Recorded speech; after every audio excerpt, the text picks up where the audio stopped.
Olá, queridos amigos, queridas amigas, que a face do Senhor Jesus possa resplandecer em cada um de vocês, dando-lhes a paz, que o Espírito de Deus possa inundar seus corações, dando-lhes sabedoria, entendimento, e que todos tenham um feliz dia.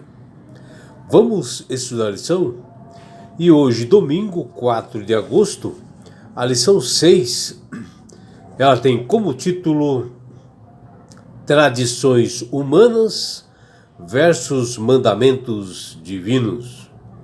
E a lição de hoje está baseada no livro de Marcos, no capítulo 7, do versículos 1 até 13.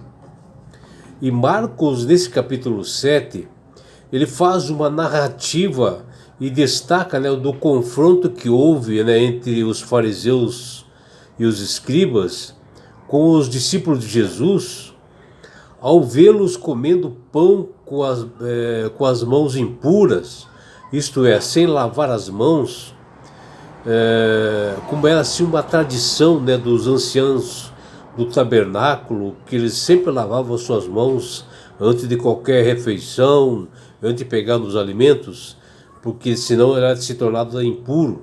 Está lá em Marcos capítulo 7, versículo 3. E parece que as instruções sobre a lavagem minuciosa que o Antigo Testamento prescreve aos sacerdotes que estivessem no serviço do santuário foram impostos também aos anciãos e a todo o povo, o qual foi obrigado a respeitar essa tradição. Porém, o que nós observamos nesse texto de Marcos é o que estava em discussão nesse texto, não era a lei de Moisés, mas sim a tradição oral ou escrita recebida desde a antiguidade e que deveria ser honrada.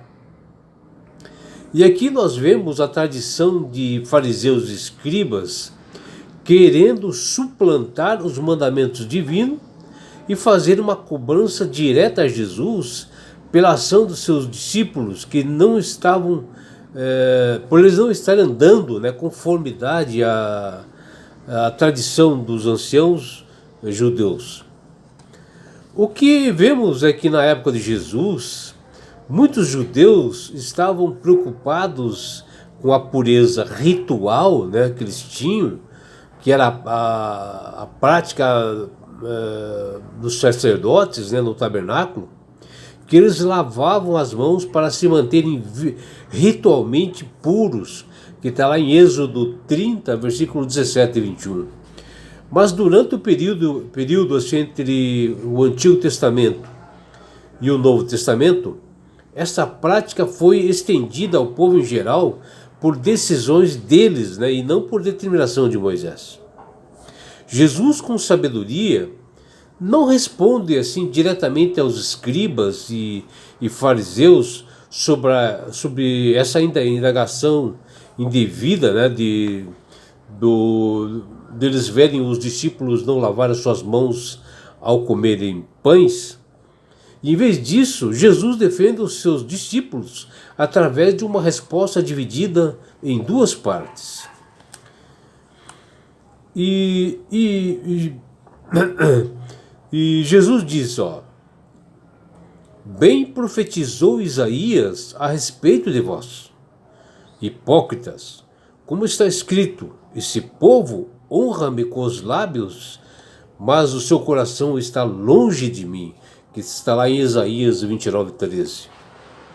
E a citação do profeta Isaías, nesse texto, dá uma sequência assim que ela prossegue condenando o povo por colocar as tradições humanas no lugar dos mandamentos de Deus, negligenciando o que Deus havia ordenado, determinado, e manda obedecer onde eles rejeitavam o que Deus ordenava, e eles tinham observações próprias da tradição. Cristo declarou que a contaminação religiosa do ser humano não reside na prática de ritos exteriores, mas na degradação interior do coração que se manifesta exteriormente. Precisamos de levar assim uma consideração o fato de que a resposta de Jesus em relação à acusação dos fariseus e escribas é de que seus discípulos transgrediram a tradição dos anciãos, né, ao comerem sem antes de lavar as mãos. Esse ato de lavar ritualmente as mãos não era motivação por razões de higiene, mas sim para evitar a contaminação religiosa. E mesmo destituído assim, de qualquer fundamentação bíblica, né, o ritual era considerado pelos fariseus tão normativo como a própria lei mosaica. E tudo é questão de consciência e entendimento. Imagine você, onde na sua igreja possui estudos bíblicos, né? Onde seus filhos, onde muitas crianças vão lá para estudar e no certo dia lá eles estudam o livro de Marcos, no capítulo 7, nesse assunto que nós estamos falando. E eles voltam para casa e dizem para sua mãe que não precisavam mais lavar as mãos antes de se alimentar, só porque Jesus disse isso. Bom, essa história ela não menciona nada sobre isso, sobre higiene e contaminação física. E sim, a contaminação espiritual do homem é o que Jesus está falando. Já na segunda parte da resposta de Jesus aos fariseus e escribas, ele menciona a citação de Isaías. O Senhor fala do mandamento de Deus a respeito de honrar os pais, que está lá em Êxodo 20:12, o que inclui cuidar deles na velhice, e o contrastou com uma tradição religiosa, segundo a qual alguém poderia apresentar a Deus uma oferta chamada de Corban, e ainda usar o dinheiro para si mesmo, para se recusar a usá-lo em favor dos pais, já idosos, que estivessem em necessidades.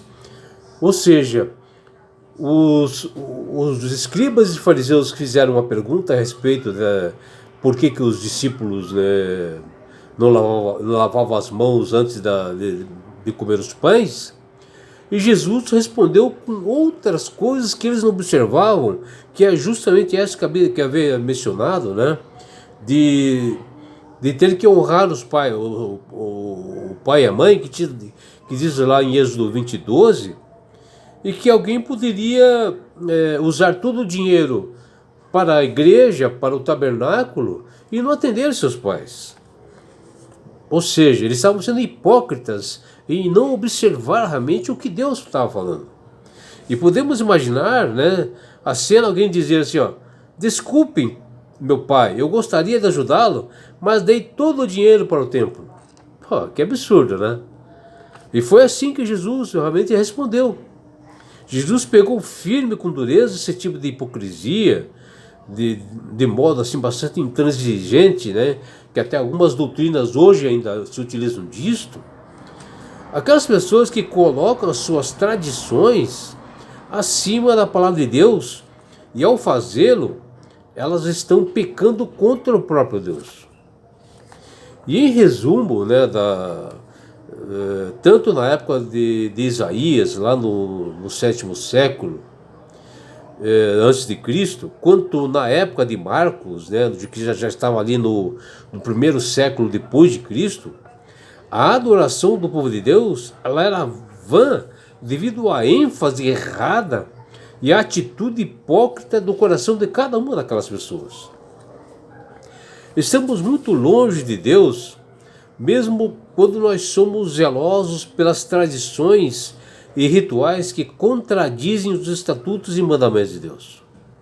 As tradições humanas podem nos tornar inúteis à verdadeira adoração para Deus. A pureza cerimonial e as tradições podem ser um disfarce para a impureza espiritual, e para o egoísmo, e assim a hipocrisia resulta na calúnia contra todas as pessoas inocentes. E é por isso, meu amigo, minha amiga, que Deus tem falado com todas as pessoas através do poder do Espírito Santo, para que aceitem a Jesus como Salvador e Senhor. Porque a partir do momento que você aceita a Jesus como Salvador e Senhor, você passa a ser uma pessoa com sabedoria, de bom senso, né? E coisas desse tipo que nós vimos ali, dos discípulos não lavando as mãos antes de se alimentarem, como eles estivessem fazendo um pecado grave. A pessoa, quando aceita Jesus como Salvador, ela começa a ter sabedoria, entendimento, ela começa a manusear melhor as Escrituras, e justamente essa situação como esta aqui, dessas tradições que tem afetado realmente a verdade, a pessoa, quando aceita Jesus verdadeiramente, ela tem mais sabedoria, entendimento e passa a entender. E não é só isso, meu amigo, minha amiga. Quando você aceita Jesus como Salvador e Senhor, você ganha de Deus esse presente que chama-se salvação. E com isto, na grande volta de Jesus que se aproxima, porque ele deu sinais disto em Mateus 24, da aproximação dele na sua segunda vinda, e quando ele vier, ele levará você, a sua família, seus amigos e todos nós para as mansões celestiais. O lugar, meu amigo, minha amiga, de onde não haverá mais morte, mais dores, mais aflições, não haverá perseguições, porque você estará no céu, você terá a oportunidade de estar face a face com Jesus. Você vê que maravilha, não é, meu amigo, minha amiga? E você poderá também ver seus entes queridos. E sabe por que Deus quer fazer isto com você, meu amigo? Com você, minha amiga? Porque Jesus te ama. Abraços do seu amigo João Carlos Amorim.